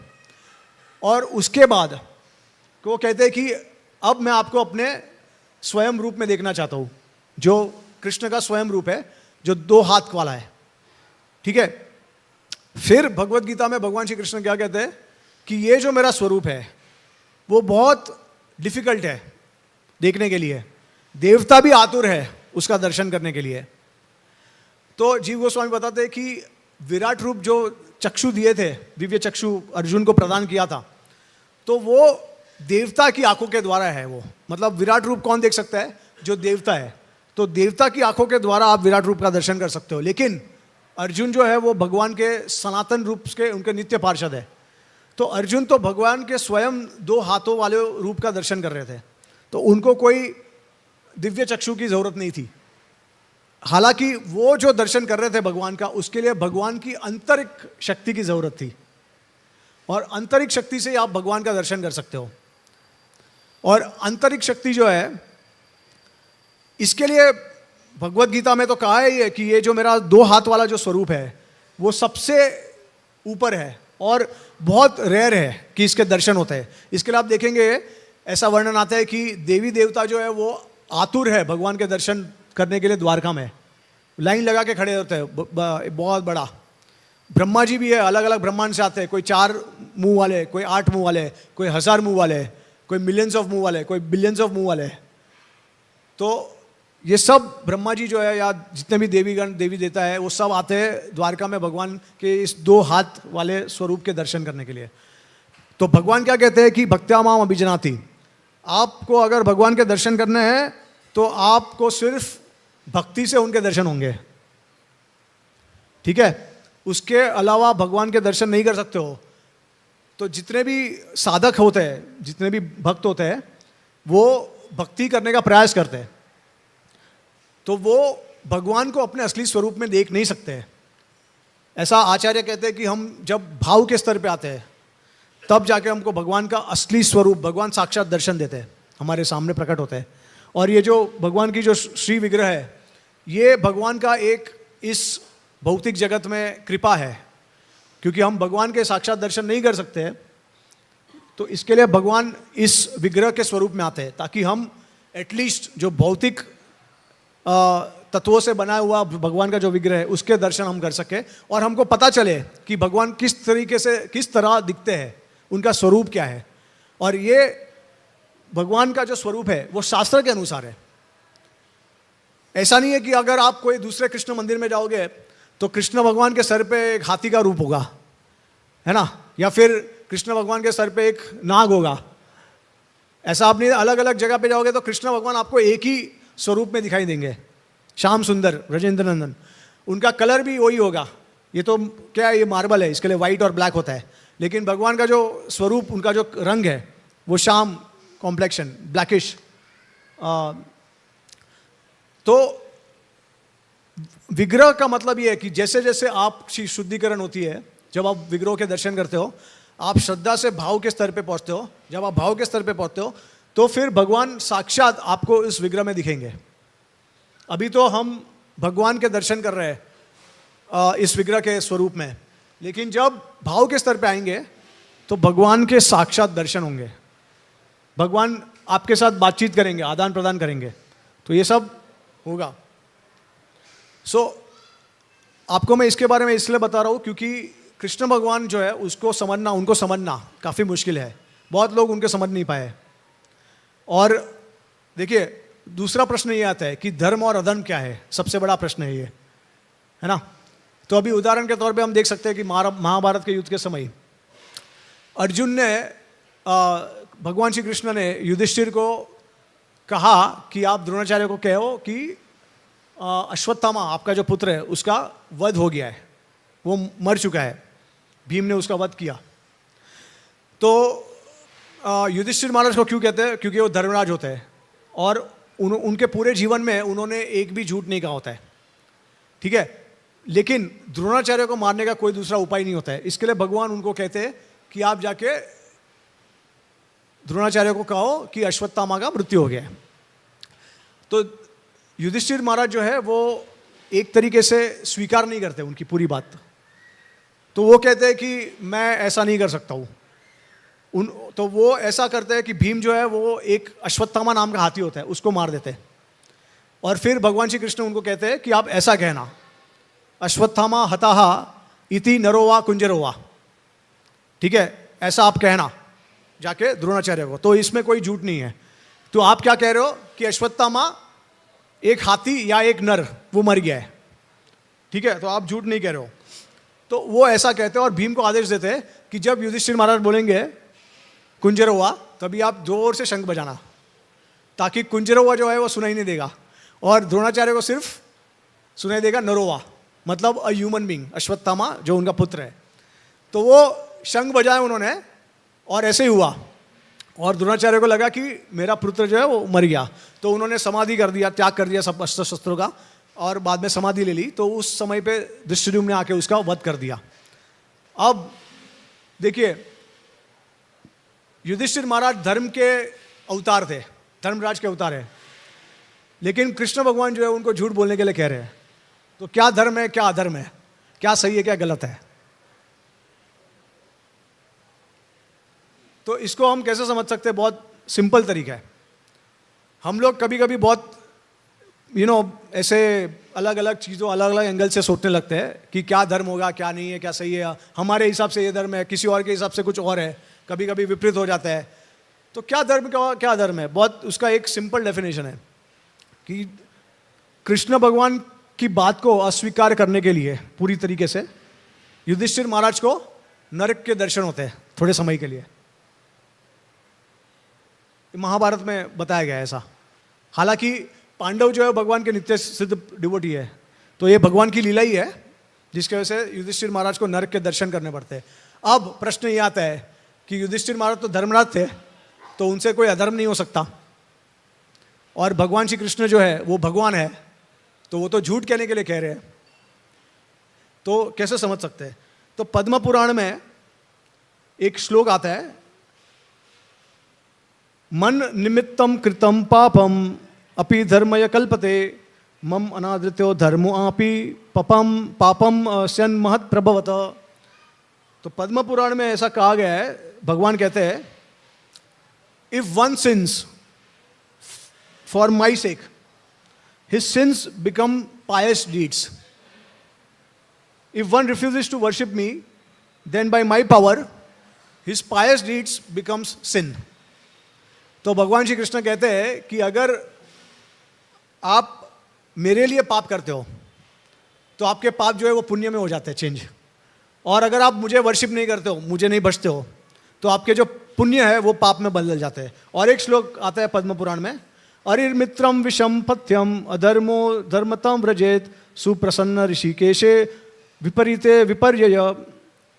When Lord Krishna is pleased, enemies can become friends, poison can become healthy food, sin can become saintliness, everything can become its opposite. तो हमेशा ध्यान रखिए. अब ऐसा क्यों होता है? क्योंकि कर्म देने वाला कौन है? कर्म का फल देने वाला कौन है? वो तो भगवान ही है ना. उसका मतलब है कि सारे कर्म, सारे धर्म अधर्म कहाँ से आ रहे हैं? भगवान से आ रहे हैं. तो भगवान के हाथ में ही सब रिमोट कंट्रोल है. इसके लिए भगवान क्या कहते हैं गीता में? पहले तो बहुत धर्म की बातें करते हैं, जो जैसे कर्म योग है, ज्ञान योग है, ध्यान योग है, सांख्य योग है. उसके बाद भगवान गीता में क्या है, अंत में क्या बोलते हैं? सर्वधर्मान परित्यज माम एकम शरणम व्रज अहम त्वा सर्व पापेभ्यो मोक्षामि मा शुचः. सर्व धर्मों का त्याग कर दो. पहले बोलते हैं कि धर्म की स्थापना करने के लिए मैं उतारित होता हूँ, यदा यदा हि धर्मस्य ग्लानिर्भवति भारत. अंत में बोलते हैं वही धर्म का त्याग करो, मेरी शरण में आओ, ये सबसे बड़ा धर्म है. तो हमको ये समझना है कि धर्म जो होता है वो काफ़ी अलग अलग श्रेणी का होता है. कोई कोई धर्म जो होता है वो बहुत बड़ा होता है, उसको उसका पालन करना सबसे इंपॉर्टेंट होता है. कोई कोई धर्म जो होते हैं वो टाइम सर्कमस्टेंस के हिसाब से चेंज होते हैं. तो सबसे बड़ा धर्म क्या है? सर्वधर्मान परित्यज्य माम एकम शरणम व्रज. क्योंकि अहम त्वा सर्व पापेभ्यो मोक्षामि मा शुचः. जितने भी आपको कर्म लगे हैं, कर्म को देने वाला भगवान है. आपको जितने भी कर्म लगे, जितने भी पाप लगे हैं, अगर भगवान की शरणागत में जाते हो तो सारे पाप का नाश कर सकते हैं वो, क्योंकि सब कुछ उनमें से आता है. ठीक है, आप समझ गए? सो ये धर्म की परिभाषा है. और एक सिंपल तरीका है. जब हम धर्म करते हैं तो उसका जो फल होता है वो अच्छा होता है. जब हम अधर्म करते हैं उसका फल खराब होता है. तो इससे भी हम समझ सकते हैं कि क्या धर्म है, क्या अधर्म है. हालांकि कलयुग में विपरीत होता है सब. कभी कभी हम धर्म करते हैं लेकिन हमको उसके वजह से दुख भुगतना पड़ता है. हमको ऐसा लगता है कि हमने कुछ सही कार्य किया है लेकिन हमको उसके वजह से दुख भुगत पड़ा है. और कभी कभी हम अधर्म करते हैं और हमको आनंद प्राप्त होता है, हमको खुशी मिलती है. तो ये तो कर्म का चक्कर है. उसका पूरा डिटेल में मैंने अपने बुक में बताया है, इसके ऊपर हम चर्चा नहीं करेंगे. लेकिन एक और श्लोक मैं श्रीमद् भागवतम में से आपको शेयर करना चाहूँगा. तो ये श्लोक का जो 11th कैंटो, कोई है प्रभु जी दिखा सकता है स्लाइड पे श्लोक?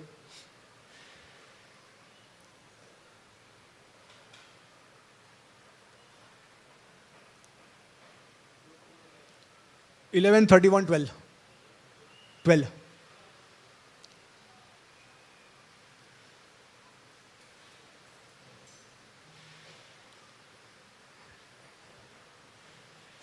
अच्छा, अगर समय लग रहा है तो हम इसमें से पढ़ लेंगे, फिर मोबाइल में से पढ़ लेते हैं.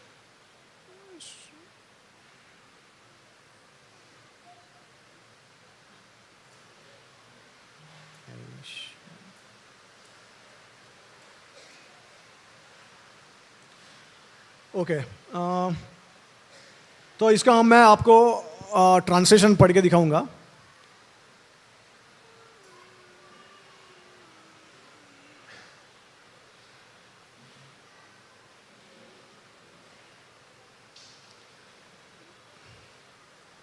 ओके, सो इंग्लिश में, Lord Krishna brought the son of his guru back from the planet of the Lord of death in the boy's self same body, and as the ultimate giver of perfection.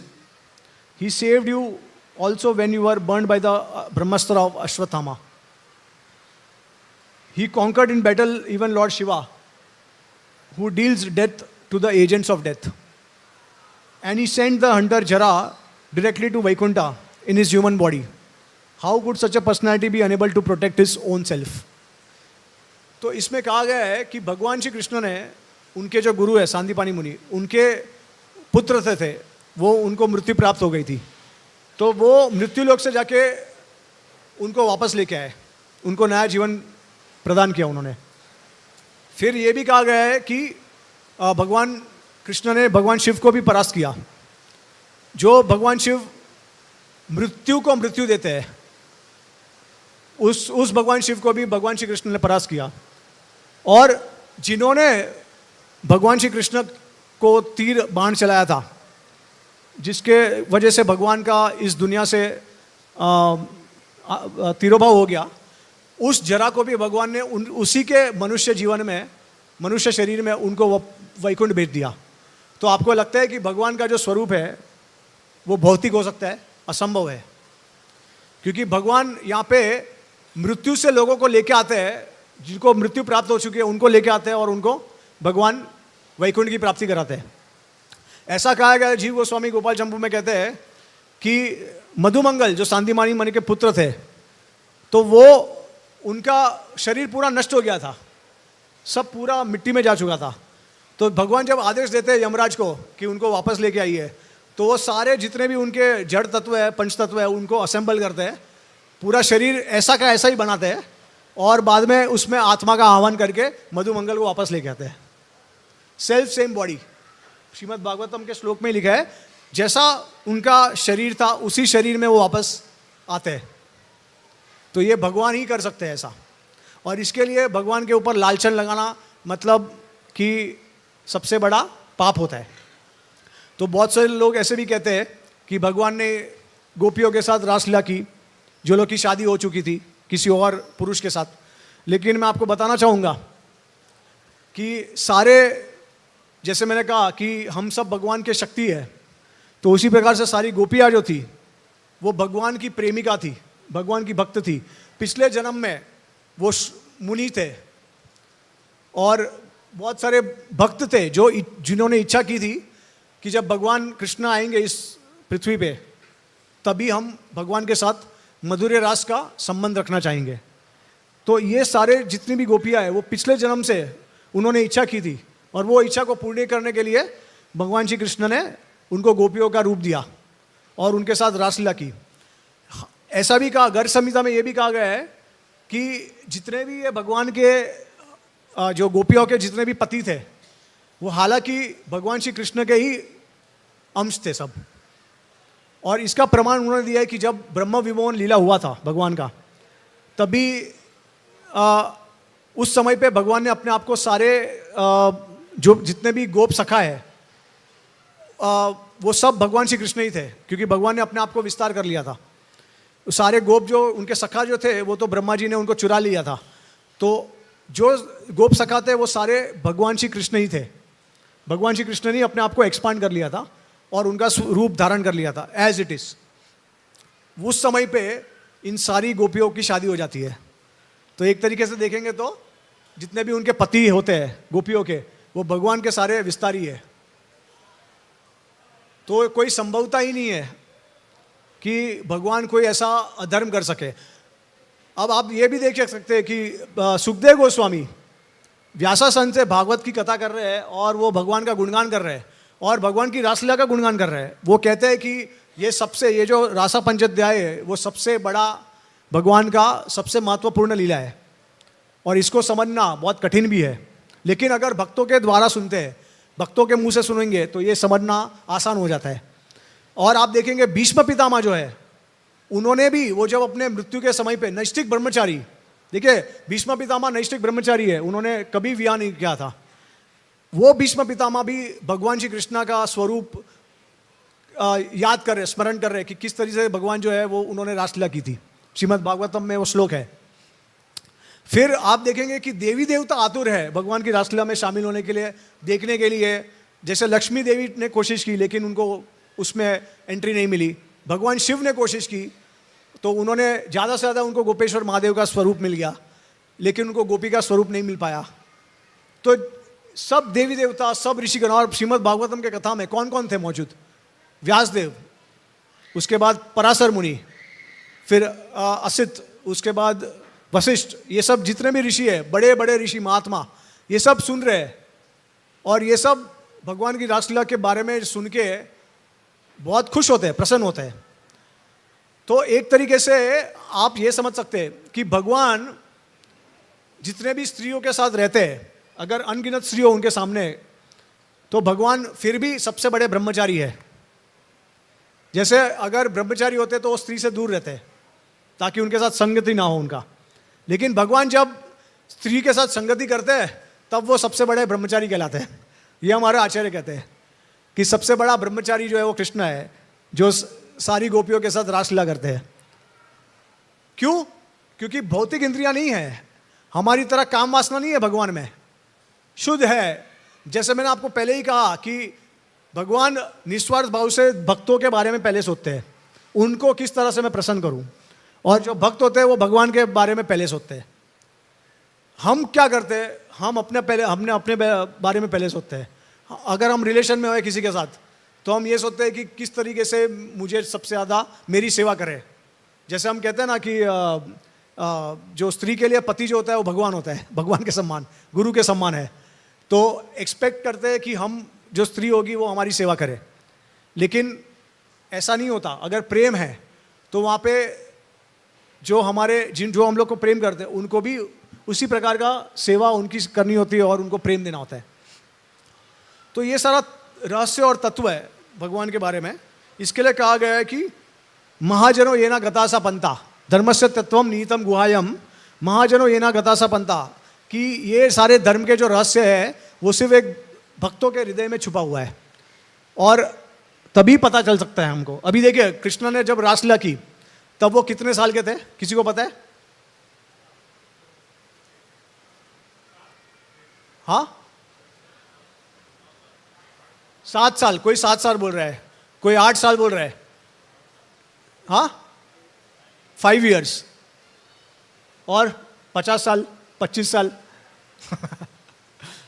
नहीं। तो हमारे आचार्य ने कहा है भगवान श्री कृष्ण उस समय 8 साल के थे।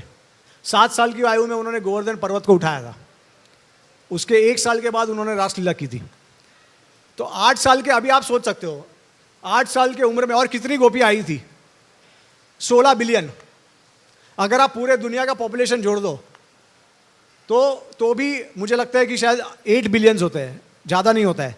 तो आप सोच सकते हो। और व्रज कितना बड़ा है, 84 कोस बोलते हैं व्रज मंडल परिक्रमा। 84 कोस में 16 बिलियन गोपीज आई थी। इमेजिन कर सकते हो आप? नहीं कर सकते। तो अचिंत्य है ये। लेकिन हमारे आचार्य कहते हैं कि 8 साल की उम्र में भगवान के पास इतनी शक्ति, अचिंत्य शक्ति है कि वो अपनी पूरी यौवन की शक्ति को भी प्रकट कर सकते हैं, और यौवन के उम्र में वो अपने बाल शक्ति को भी प्रकट कर सकते हैं, कुछ भी कर सकते हैं। तो 8 साल की उम्र में उन्होंने रासलीला किया, लेकिन जो भी शक्ति प्रकट की वो यौवन के स्वरूप की। ठीक है। और दूसरी बात यह भी कहा गया है कि रासलीला के समय पे भगवान ने एक नाइट के लिए किया रासलीला, है ना, एक रात्रि के लिए। लेकिन वो रात्रि कितना बड़ा था, किसी को पता है? 1 नाइट ऑफ ब्रह्मा। ब्रह्मा जी का एक रात्रि के सम्मान था वो एक रात। उसका मतलब क्या है? अभी ब्रह्मा जी का एक रात का क्या मतलब है? कितने युग बीत गए इस दुनिया में? सहस्त्र चतुर्युग। तो प्रभु जी बता रहे हैं कि सहस्त्र चतुर्युग, उसका मतलब 1000 साइकिल्स ऑफ 4 युगास। तो आप सतयुग को ले लीजिए, आप द्वापर को त्रेता को ले लीजिए, आप द्वापर को ले लीजिए, और आप कलयुग को ले लीजिए, सबको जोड़ लीजिए, इसको बोलते हैं एक दिव्य युग। अब प्रश्न ये है कि कलयुग कितना बड़ा है? 432,000। 432,000 कलयुग का जो लेंथ, जो ड्यूरेशन है 432,000। द्वापर का कितना है? डबल। त्रेता का कितना है? ट्रिपल। और सतयुग का कितना है? चौपल।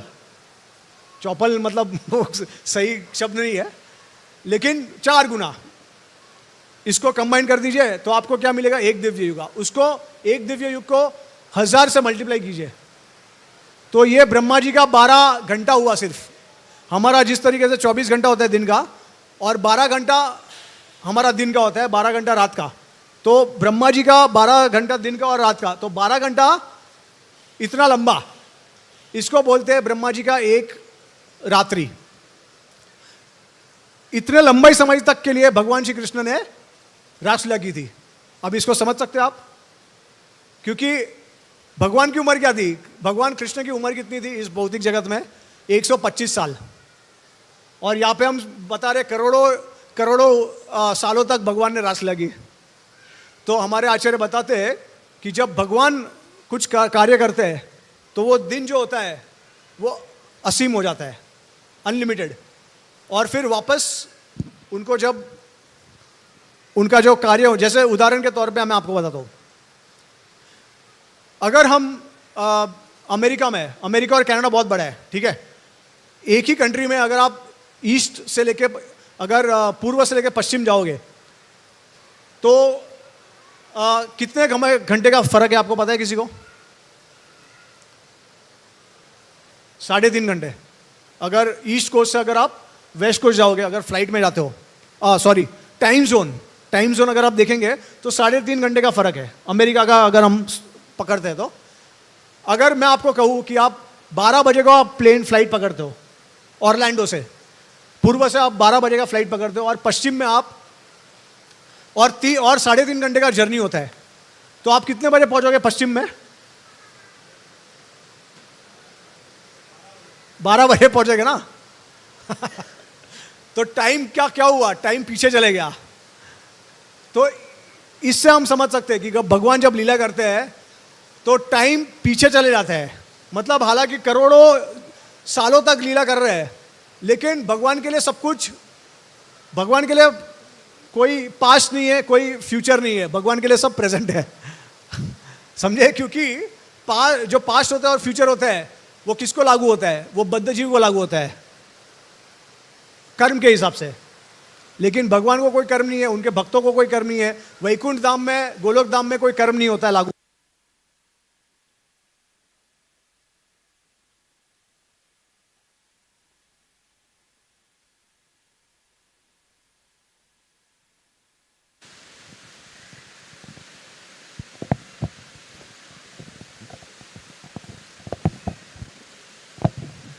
हरे कृष्ण। हाँ, तो इसके लिए जब सब कुछ प्रेजेंट ही है तो कोई प्रश्न ही नहीं है, पहले का और बाद में का तो कोई प्रश्न नहीं होता है, सब कुछ अभी का होता है। इसके लिए भगवान, देखिए, इसके लिए ऐसा भी कहा गया है कि इस दुनिया में अनगिनत ब्रह्मांड है। तो अनगिनत ब्रह्मांड है और भगवान की लीला जो है हर एक क्षण, हर एक लीला जो होती है वो हर एक ब्रह्मांड में चलती है। इसके लिए हर एक क्षण में आप ऐसा नहीं कह सकते हो, अगर भगवान गोवर्धन लीला कर रहे हैं, गोवर्धन पर्वत उठा रहे हैं, तो आप ऐसा नहीं कह सकते हो कि गोवर्धन लीला समाप्त हो गई है। क्योंकि जो क्षण में भगवान गोवर्धन को नीचे रख रहे हैं, उसके बाद उसी दूसरे ब्रह्मांड में भगवान गोवर्धन को उठा रहे हैं। जब उधर नीचे रखते हैं तो तीसरे ब्रह्मांड में भगवान गोवर्धन को उठा रहे हैं। तो हर एक मोमेंट, हर एक क्षण में भगवान की लीला सनातन है। तो ये सारा रहस्य है जो हमको पता होना चाहिए। अब ये सब हमको जब पता चलेगा तब हमको समझ में आएगा कि भगवान कौन है, उनका अस्तित्व क्या है, उनका स्वरूप क्या है, और फिर हम उनके ऊपर जो जितना भी लालचन है वो लगाना बंद कर देंगे। क्योंकि भगवान अतः सबका कल्याण करते हैं। अंत में आपको इतना समझना बहुत ज़रूरी है कि अगर हम किसी को मारते हैं, हम किसी को नुकसान पहुंचाते हैं, तो हमारे स्वार्थ के लिए होता है। भगवान किसी को मारते हैं, किसी को नुकसान पहुंचाते हैं, किसी को प्रेम करते हैं, सब उनके कल्याण के लिए है। इसके लिए असुर का वध करते हैं, तभी भी असुर को भगवान एक सम्मान वर्ताव करते हैं उनके साथ। भगवान सब चीज़ों से परे है, काम, क्रोध, मोह, मत्सर्य से। इसके लिए असुर जब उनके खिलाफ लड़ते हैं, उनको मारने का प्रयास करते हैं, भगवान को कोई फर्क नहीं पड़ता। उनके लिए वो एक हमारी तरह ही एक वो जीव है और भगवान उनको भी प्रेम करते हैं। लेकिन जो जैसा इच्छा करते हैं भगवान उनको वैसा प्रदान करते हैं। ठीक है। अब एक और चीज़ है कि अगर हम देखेंगे तो जो पंचरात्रिक मंत्र है और जो गायत्री है, उसमें भगवान के पार्षद का भी और स्पेशली उनकी गोपियों के बारे में मेंशन किया गया है।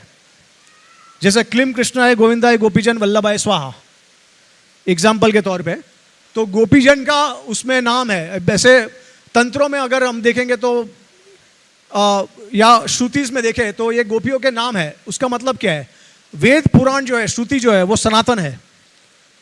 और उसका मतलब ये है कि अगर भगवान के मंत्रों का उल्लेख अगर शास्त्रों में है तो ये मंत्र भी सनातन है। उसका मतलब क्या है? उसका मतलब ये है कि जो गोपियां जो आई थी वो पहले से ही है, तो सनातन ही है वो। तो भगवान सिर्फ आते हैं, लीला करते हैं, वापस चले जाते हैं, और उनकी लीला जो है वो अनगिनत होती है हर ब्रह्मांड में।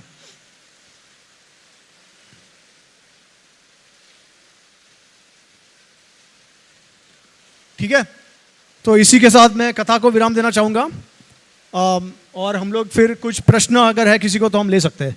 सो घंटराज श्रीमद् भागवतम की, जगत गुरु शिला प्रभुपाद की, ताई गो प्रेमानंदे हरि बोल। ओके, सो किसी को कुछ प्रश्न या टिप्पणी है तो पूछ सकते हैं।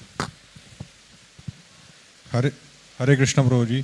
प्रभु जी, आपने बताया कि पद्म पुराण में ऐसा लिखा है कि जो भगवान की भक्ति करते, मतलब भगवान का कर, if someone worships Krishna then his sins become converted to pious activities, and if someone doesn't worship Krishna, then his pious activities get converted to sin.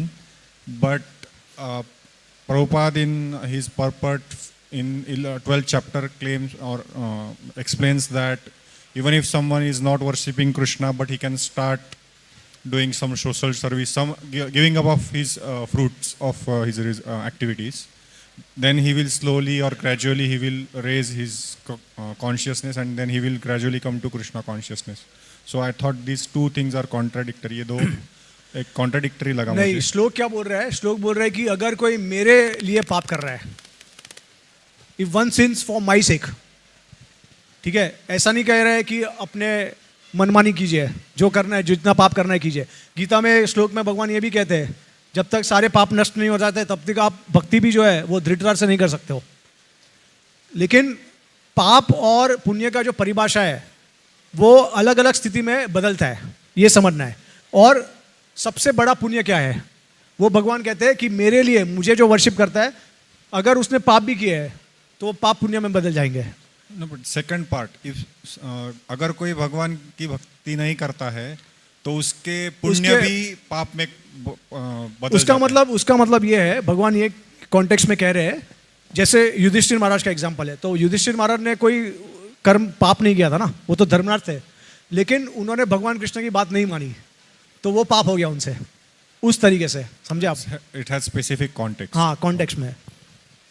सो ज्यादातर तो भक्त भी होते हैं वो धर्म का ही अनुगत करते हैं, वो धर्म का त्याग नहीं करते हैं। लेकिन अगर कल उठ के भगवान आके कहते हैं कि जैसे अभी देखिए भगवत गीता के ऊपर बहुत लोगों ने टिप्पणी दी है, तो एक जैसे किसी ने कहा कि भगवत गीता में नॉन वायलेंस के बारे में बताया गया है, लेकिन ये सरासर झूठ है।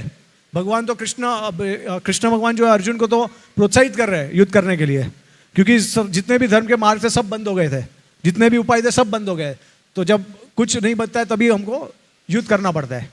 तो इस तरीके से हमको समझना है। ओके, और कोई प्रश्न? यस। हरे कृष्ण प्रभु जी। ये बोला जाता है कि सब कुछ प्लान्ड है, सब कुछ पहले से लिखा हुआ है, जो भगवान का इच्छा वही होता है। और ये भी कहा जाता है कि मनुष्य इच्छा कर सकता है, मतलब उसका इंडिपेंडेंस है। तो दोनों कैसा समझ में नहीं आता एक्चुअली। देखिए, अगर आप मान लीजिए कि पहली बात तो है कि सब कुछ प्लान्ड है या डेस्टिनी है, लेट्स से, तो एक हम उसका डायरेक्ट परिणाम, उसका रिजल्ट देख सकते हैं कि जैसे हमारा जन्म होता है तो कौन से माँ बाप से जन्म होना चाहिए ये हमारे हाथ में नहीं है, कौन से एनवायरनमेंट में जन्म लेना है वो हमारे हाथ में नहीं है ना, हम चूज नहीं करते वो। उसका मतलब वो डेस्टिनी हो गया। लेकिन ये डेस्टिनी कहाँ से आता है? ये आपके कर्म से आता है। अगर आप मान लीजिए कि फ्री विल नहीं है, उसका मतलब है कि भगवान बहुत बड़े खलनायक है, क्योंकि उन्होंने आपको ऐसे ही विदा कोई कारण के आपको इस दुनिया में दुख भोगने के लिए भेज दिया है। अगर आप मान लीजिए आपके आप स्वतंत्रता नहीं है, फ्री विल नहीं है, सिर्फ डेस्टिनी है, उसका क्या अर्थ होता है? कठपुतली है ना आप कठपुतली हो गए फिर। तो भगवान ने आपको इस भौतिक जगत में डाल दिया है परेशान करने के लिए, तो भगवान तो खलनायक हो गए, फिर असुर हो गए, वो तो डिक्टेटर हो गए, फिर संभव ही नहीं है। इसके लिए स्वतंत्र और डेस्टिनी दोनों साथ में चलता है। अगर स्वतंत्र है, आप उससे कर्म करते हो, कर्म के परिणाम से आपको एक शरीर मिलता है, आपको एक परिवार में जन्म मिलता है। तो हर एक जीवन में आपको भगवान स्वतंत्र देते हैं, ठीक है। लेकिन हमारे आचार्य ये भी बताते हैं कि 3 गुण होते हैं, तमोगुण, रजोगुण और सत्वगुण। ज्यादातर जो तमोगुण में होते हैं, मोड ऑफ इग्नोरेंस में, उनका स्वतंत्र उनके पास होते हुए भी वो उसका पालन नहीं कर सकते हैं ज्यादातर, क्योंकि तमोगुण से बहुत ज्यादा प्रभावित होते हैं वो। जो लोग सत्वगुण में होते हैं वो सबसे अच्छे तरीके से अपना स्वतंत्र जो है उपयोग कर सकते हैं, ठीक है। तो ये दोनों चीज साथ में जाती है। Free will, destiny. आपको सफर होना पड़ रहा है, जैसे आपको लगता है कि मैंने मेरे बुक में भी एक क्वेश्चन आंसर किया है कि why good things happen with bad people and bad things happen with good people, है ना। तो उसको कैसे समझे, तो ये पूरा कर्म का साइकिल है। और हम ये जीवन में भी बहुत सारे ऐसे धर्म नहीं करते जो हमको करने चाहिए। तो हम, हालांकि हम सोचते हैं कि हमने अच्छा कार्य किया है, लेकिन हम देखते हैं कि हमको बहुत दुख मिल रहा है इस जीवन में। तो वो दुख किसके वजह से मिल रहा है, क्योंकि ये जीवन में भी आप कुछ ऐसा नहीं कर रहे हो जो आपको करना चाहिए, और पिछले जन्म का भी आपको कर्म मिल रहा है, ठीक है। अगर आपके पास स्वतंत्रता नहीं है तो शास्त्र की आवश्यकता क्या है? शास्त्र हमको क्या बताता है, क्या करना है, क्या नहीं करना है, क्या धर्म है, क्या अधर्म है।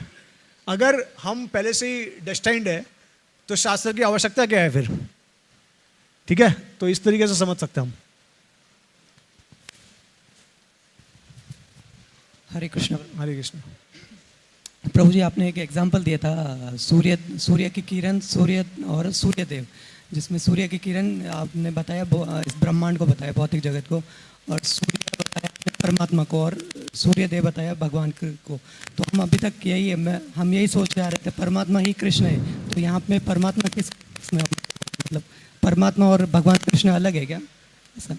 नहीं, देखिए ऐसे देखेंगे तो शक्ति भी भगवान ही है, लेकिन अचिंत्य भेदाभेद बोलते हैं इसको, कि भगवान परमात्मा के रूप में भी विराजमान है हमारे हृदय में, at the same time Golok Vrindavan में, वैकुंठ में भी विराजमान है। तो अपने भगवत स्वरूप के रूप में भी विराजमान है और उनके परमात्मा फीचर में भी विराजमान है। तो अलग इस तरीके से है कि भगवान नित्य लीला करते हैं वैकुंठ में, धाम में। उनको कोई मटेरियल वर्ल्ड का कोई टेंशन नहीं चाहिए, एंग्जाइटी नहीं चाहिए उनको। तो वो किसको काम देते हैं?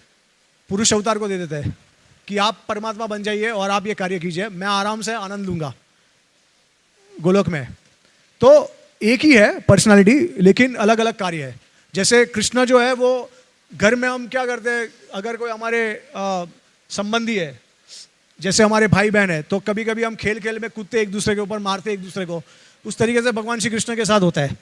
लेकिन वो सेम कृष्ण अगर ऑफिस में जाए तो क्या होगा? आप आदर संबंध होंगे। आप जब अपने आपके भाई के ऑफिस में जाते हो तो उसने कभी कभी ऐसा फॉर्मल शर्ट पैंट पहना होता है, सूट पहना होता है, और सब वहाँ पे मौजूद होते हैं, है ना। तो आप तभी उनके साथ ऐसा खुल के नहीं कर सकते हो, उनके ऊपर जंप नहीं मार सकते हो, उनको ऐसा मार नहीं सकते हो। तो बहुत फॉर्मल एनवायरनमेंट होता है। तो वो उसको विष्णु बोलते हैं। तो जो ऑफिस में है उसको विष्णु बोलते हैं, जो घर पे उसको कृष्ण बोलते हैं। तो ऑफिस का कार्य मतलब क्या कि जवाबदारी लीजिए, आप लोग जवाबदारी लीजिए, मैं सिर्फ आनंद करूंगा। तो अगर भगवान, देखिए भगवान कर्म से परे है, अगर भगवान को भी कर्म करना पड़ा तो क्या मतलब है फिर? मतलब भगवान कर्म के वश में आ गए तो भगवान कर्म से परे है। जब उनके पास कोई एंग्जाइटी नहीं है तो वो आनंद ही करेंगे सिर्फ। तो भगवान कृष्ण के स्वरूप में, वैकुंठ नाथ के स्वरूप में आनंद करते हैं, और पुरुष अवतार के स्वरूप में, परमात्मा के स्वरूप में इस जगत का पोषण करते हैं। ठीक है, okay.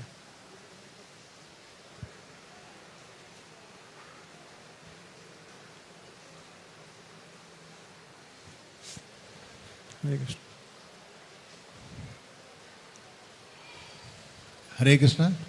Prabhu ji, you just said, आपने ये बोला अभी कि ये जब ब्रह्मा जी को सम्मोहित किया भगवान ने, तो उस समय सारे के सारे जो वहाँ के ग्वाल बाल थे वो सारे ब्रह्मा जी उनको ले गए गाय बछड़ों को भी ले गए और भगवान खुद वो गाय बछड़े भी बन गए और वो सब बन गए। उस समय पे जो वहाँ पे गोपियाँ थी उनकी शादी भगवान के साथ में हो गई।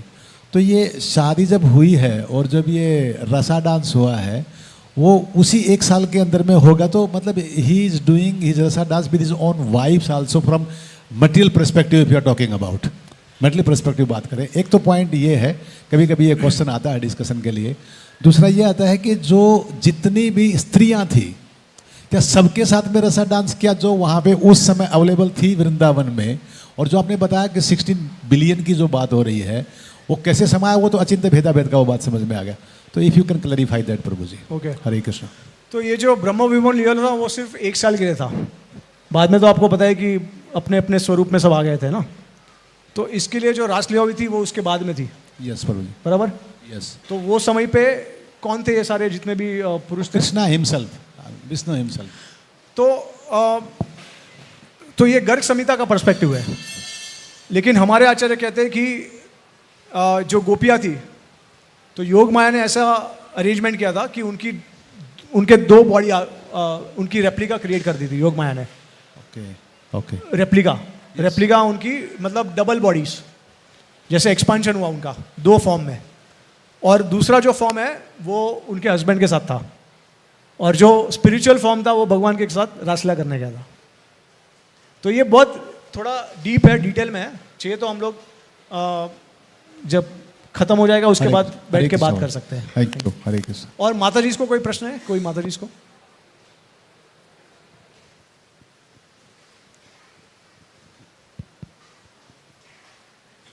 ओके, सबको क्लियर हो गया कंसेप्ट? ओके, ठीक है। ग्रंथराज श्रीमद् भागवतम की जय, श्रील प्रभुपाद की जय।